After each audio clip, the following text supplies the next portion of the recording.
Thank you, Rita. Hello, I'm Jennifer Jones with the headlines in Wales. The Army is to help fire crews battling unprecedented numbers of wildfires. The Fire Brigades Union is warning the resources have been stretched beyond breaking point. I'm in awe with how hard and how tirelessly our members, firefighters on the ground, firefighters in our control rooms and our tactical officers have been working out there with stretched resources to keep the public safe. We'll be live with our reporters in Carmarthenshire and the Rhondda Valley, where fires have been inching closer to homes and businesses. Also in tonight's programme, Janelle Fong has been cleared of owning and being in charge of an XL bully that bit her partner's father, causing him to bleed to death. A mental health charity for mothers warns an ongoing health visitor strike is putting children at risk. And we meet Martin James, one of a growing number of adults collecting toys and who lives alongside dozens of life-sized figures.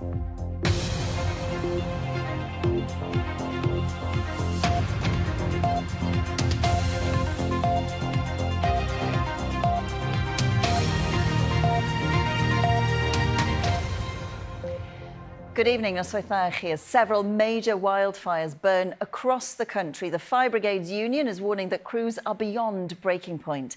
As you can see from this map taken from recent NASA global fire data, these are just some of the fires that have been burning over the past few days. Now, this afternoon, it's been confirmed that military aid to support South Wales Fire and Rescue Service has now been agreed. In a moment, we'll be hearing from Lucy Vladev, who is in Ferndale in the Rhondda Valley, where a fire is burning close to properties. But first, Melody Williams is in Llandermoen in Carmarthenshire, where a wildfire has been declared a major incident. Melody. Jen, some firefighters have been up in the hills behind me since the early hours, along with local farmers. And for a third day, it's still a very serious situation. You can still see the smoke and the smell seems to be getting stronger. Now, I've spent the day in the area talking to residents who've described the horror of seeing the flames spreading across the land, just some metres away from homes. Look, the trees are on fire as well. The fire sweeping through the woodland above the village of Llandermoen on Wednesday. This was how close the flames came to the local pub. And this is the burnt land. It's been a terrifying few days for residents. It's just there. It is 4 or 5 feet from my farm. As you can see, it's incredibly dry. My farm, my family, my animals were all at risk. The fire service, we've been trying to support them. We've got beds in my barn, helping my team out so that they can have a few hours, drinks and everything. And locals have been coming up and giving us and the fire service food. So the local response to it has been absolutely incredible. More and more fire engines are arriving here in the village. And look behind us, a line of tractors, some local farmers, others who have travelled up to 2 hours to come and help the firefighters who are tackling the blaze for the third day. And it's relentless. A few miles away in the town of Llandyfri, this pub manager has been helping to take water for the crews. Basically, the water is going to Coleg Leader for the students and the staff that have been displaced by the fire. Some of it will be going up to the school where they've opened it up as a point of respite for people. More will be going up to the firefighters and the farmers then that obviously are working through the night. This fire is one of many that have been burning across Wales in recent weeks. The Fire Brigades Union says crews are exhausted and resources have been stretched past breaking point. The conditions that they're working in are extreme. It's hot just to stand here and talk to you, but they're working hard in fire kit, with kit and equipment, in a physical job next to a burning fire, and it's really, really tough. And we should mention our control rooms out there where our operators are taking significantly more calls than they've ever taken and trying to deploy those resources in an environment which we've been calling out for a number of years now is already stretched before this crisis. So it's tough, really tough out there. The situation has led both Welsh Labour and Reform to criticise the Welsh Government's response. Clyde's procrastination whilst Wales burns is just not good enough now. Should be treated like a national emergency. There's been too much dithering. The fires out there are still burning. Our farmers and our fire service are working their socks off day and night, stretched to the max. And it's now time to sort of initiate macro, bring in the armed forces to help out with this. It's got that serious. And this afternoon, the Welsh Government described the wildfires as unprecedented and said that a request for military support for South Wales Fire and Rescue has been agreed today. Now tonight, the local leisure centre in Llandyfri is again open to residents who've had to be evacuated. They hope that things will get better with more support. We've seen some more firefighters arriving here in the village in the last few minutes, but it looks like it could be another sleepless night for many tonight as this major incident continues.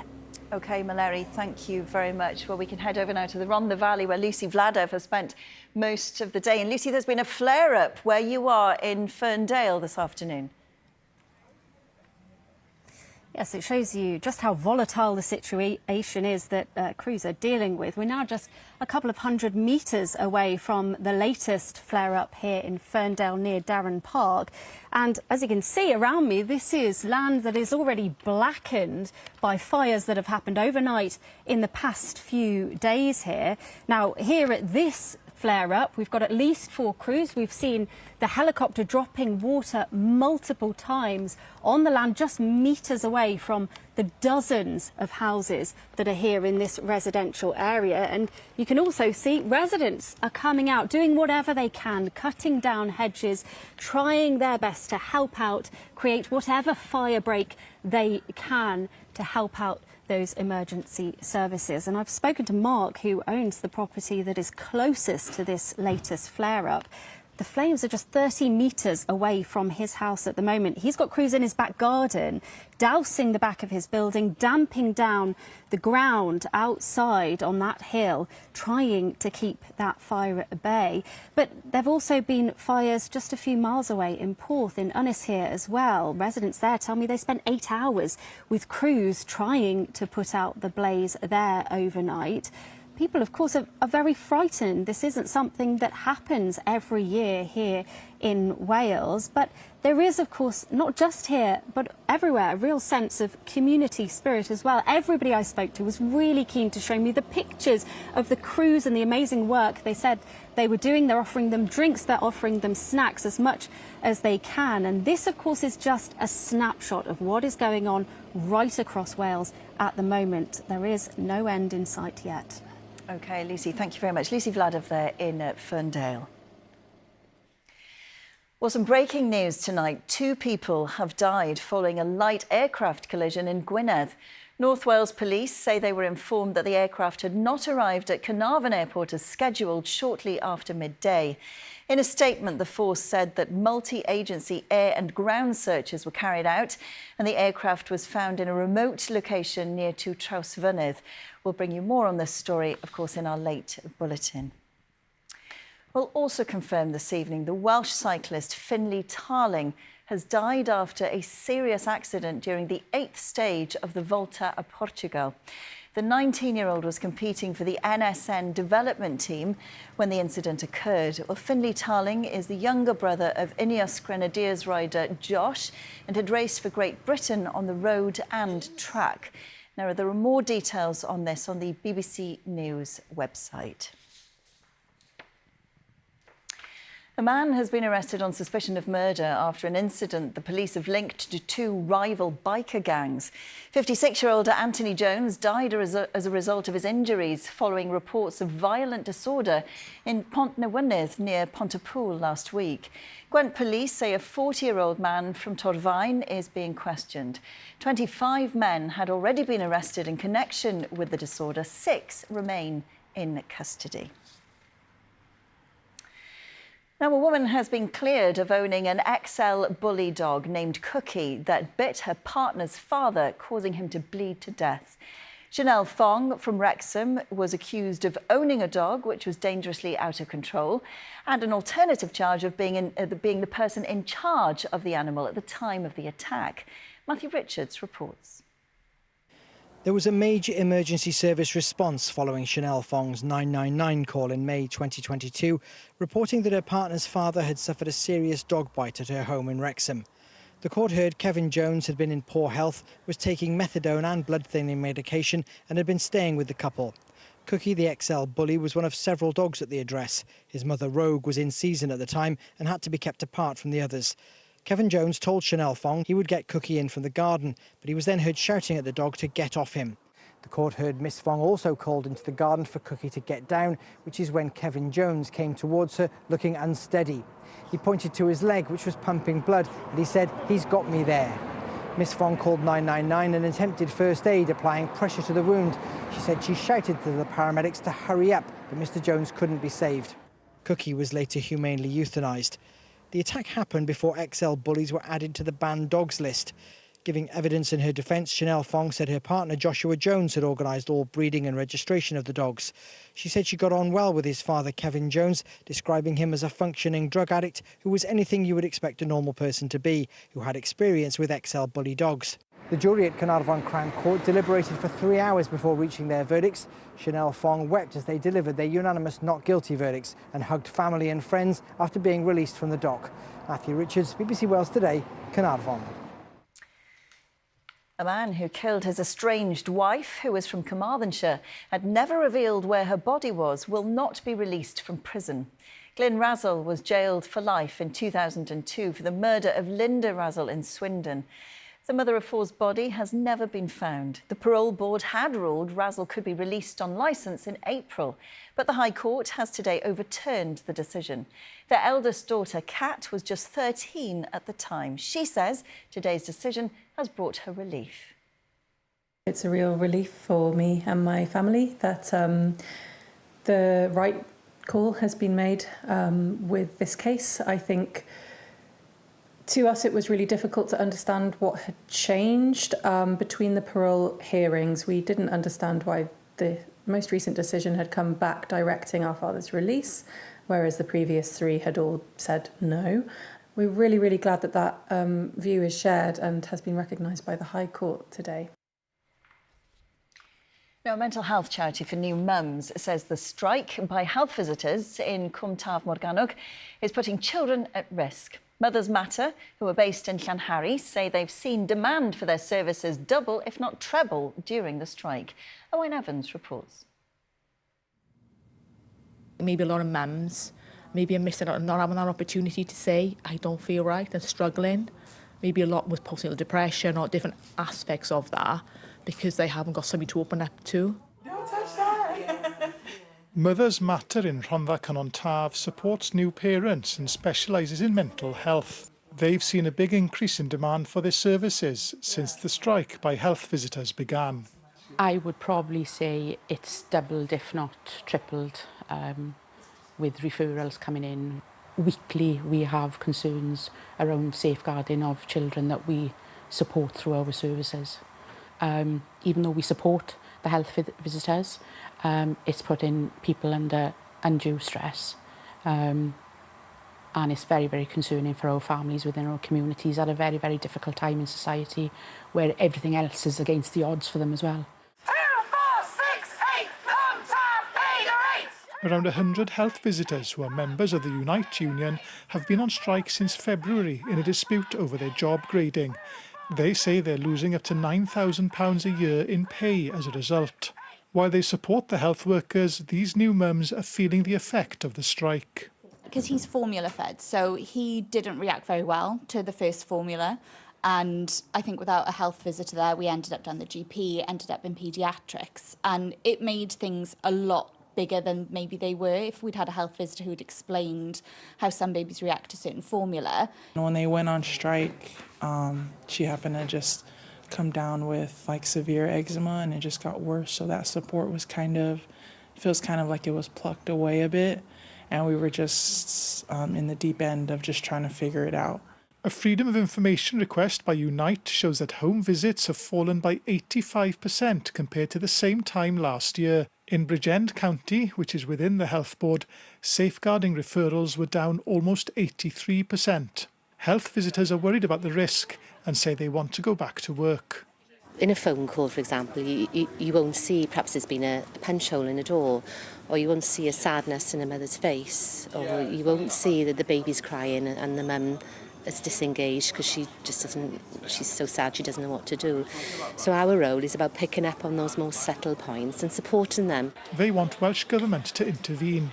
The Cabinet Minister for Health and Care, Mabon ap Gwynfor, has said he expects both parties to get back round the table to find a solution to the ongoing dispute. Cwm Taf Morgannwg University Health Board say keeping families safe is a priority during the industrial action and that they've established a single point of access for people to use. What do we want? Almost 6 months in, there's no sign of the strike coming to an end. Owen Evans reporting there. You're watching Wales Today. Still to come in the programme. Could you live alongside dozens of life-sized figures? We meet Martin James, one of a growing number of adults collecting toys. And the heatwave is on its way out, turning cooler and fresher over the weekend, but still warm and largely dry, with signs of some rain and a few showers next week. I'll have the latest forecast.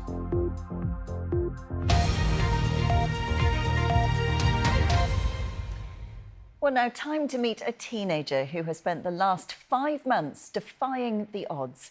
Since being diagnosed with terminal cancer last year, Charlie has been told numerous times he has only a short time to live. But after being discharged home for end-of-life care, the 19-year-old has married his childhood sweetheart, gone on holiday, and is still making memories. Tyler Edwards has been to meet him. The best day of my life. Where she looked like royalty. She was the princess of my heart. The 16th of March was the day Charlie and Judy had dreamt about since they first met. He did have all best men. Love at first sight then? Love at Oh, first yes. sight, oh, definitely. It's love at every sight.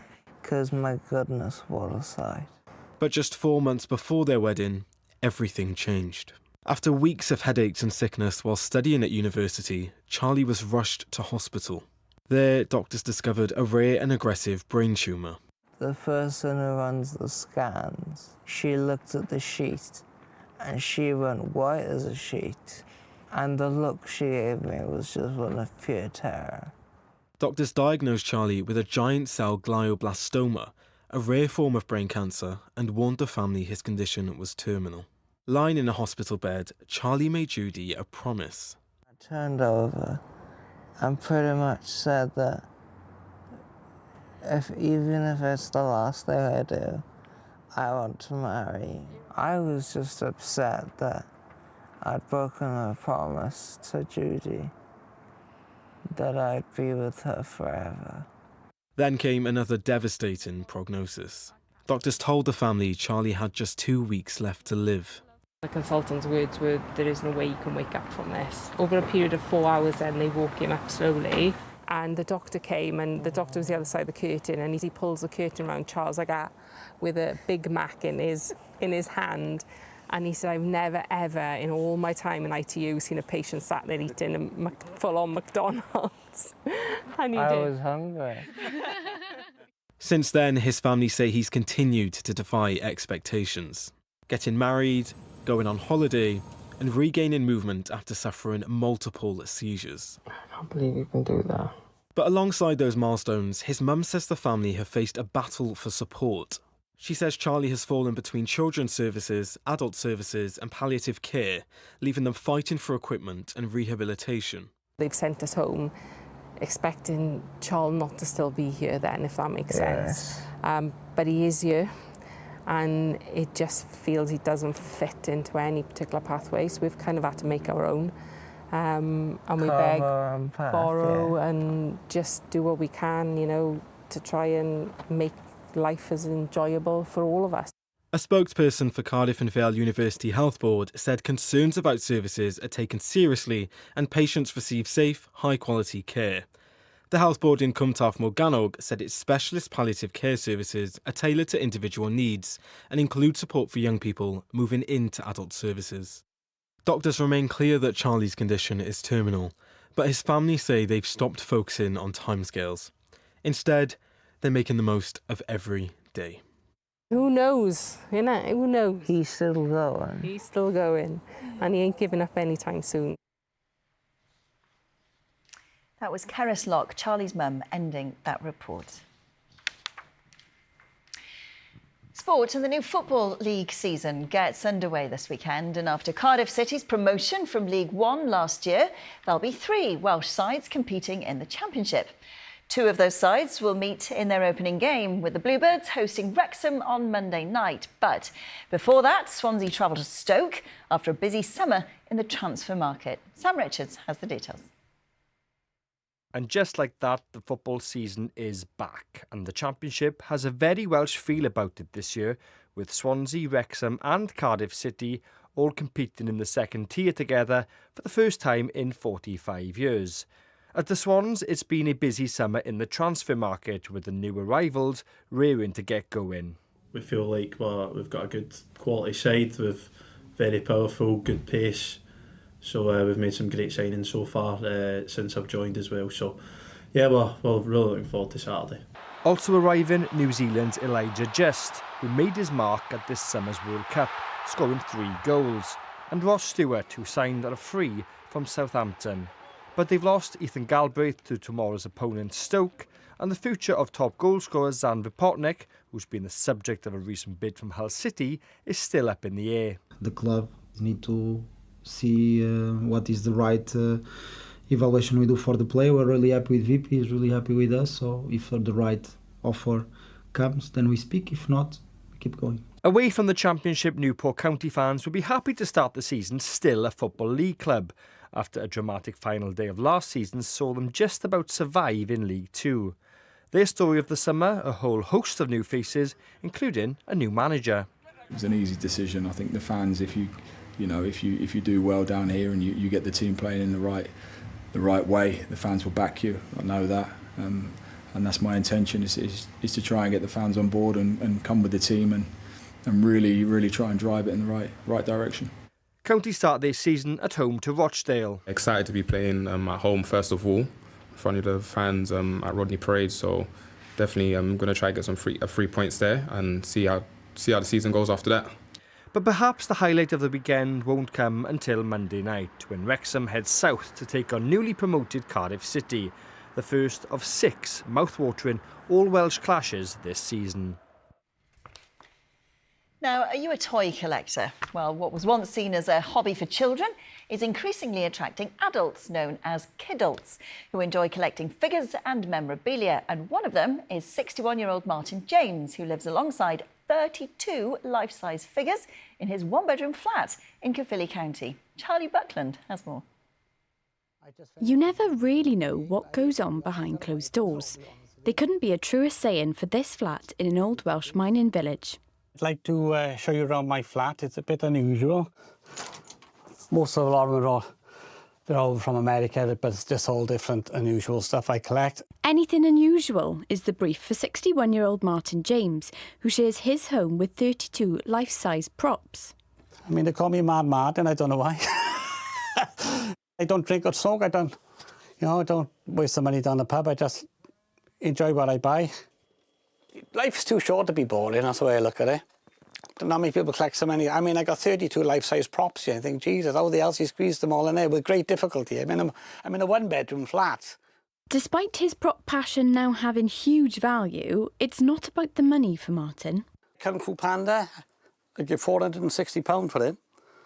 I've been offered £10,000 for him because he is very, very rare. The value of them are crazy. I'd never do it for the money. No. People say, oh, why? I said, I enjoy it. I can't be bored and I just can't. Life's too bloody short. I'm not being funny. And he's not alone. Experts say there's a rising group of kidults who are toy consumers over the age of 12, trying to counter the doom and gloom of adult life. I've had a few little tragedies through my life with family and whatever. And I think, well, enjoy life while it's here. That was Martin James there speaking to Charlie Buckland. Right, time for a look at the weather now. Derek is here. Any rain in the weekend forecast, Derek? Hi, Jen. Well, I think we will see some rain and a few showers, but you'll have to wait until next week. In the meantime, the drought is set to continue with plenty more dry weather to come over the weekend. Now, this picture was taken yesterday. It shows wildfires burning on the hillsides near Ferndale in Powys. And smoke from those wildfires, various wildfires across the country, can be seen from space on the satellite image taken also yesterday. Now, in terms of rainfall, as we know, it's been a very dry month so far. 16 millimetres near Capel Curig in Eryri, only 5 in Cardiff and just 1 millimetre recorded at Newbridge-on-Wye in Powys. Now, this chart shows the forecast rainfall for next week. Most of it, we think, in parts of the north and west, especially on the mountains in Eryri. Very little rain in parts of the south and east of the country. Back to today now, and Usk was the hot spot. 31 Celsius there this afternoon, 88 Fahrenheit, a cooler 21 degrees with more cloud at RAF Mona on Anglesey. Now, this evening and overnight, there will be areas of cloud, a few clear spells as well, and it will stay generally dry, still quite muggy, especially in the southeast, but slightly cooler and fresher in the north and west, around 10 degrees in places in Ceredigion.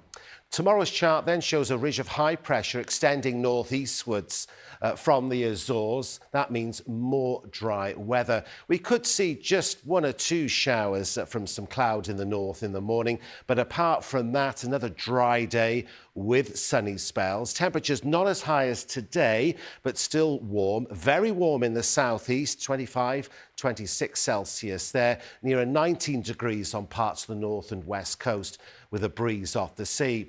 Tomorrow evening and overnight, dry and largely clear, and it will be a cooler and fresher night, more comfortable for sleeping, dropping to 7 or 8 Celsius in mid-Wales. Then on Sunday, chance of 1 or 2 showers in the north, but no more than that. A dry day for most of us with a mixture of clouds and sunshine. Temperatures rising into the low to mid-20s Celsius with light winds. Next week will turn cooler and more changeable. The chance of some rain and a few showers. And that's the story for the second half of the month.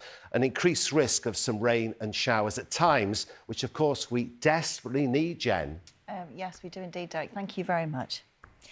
Before we go, just a reminder of some breaking news tonight. 2 people have died following a light aircraft crash in Gwynedd. The aircraft was found after multi-agency air and ground searches in a remote location close to Trawsfynydd. We'll have more on that story in tonight's late news with Liz Clements, but for now, hwyl fawr. Bye-bye. Thank you.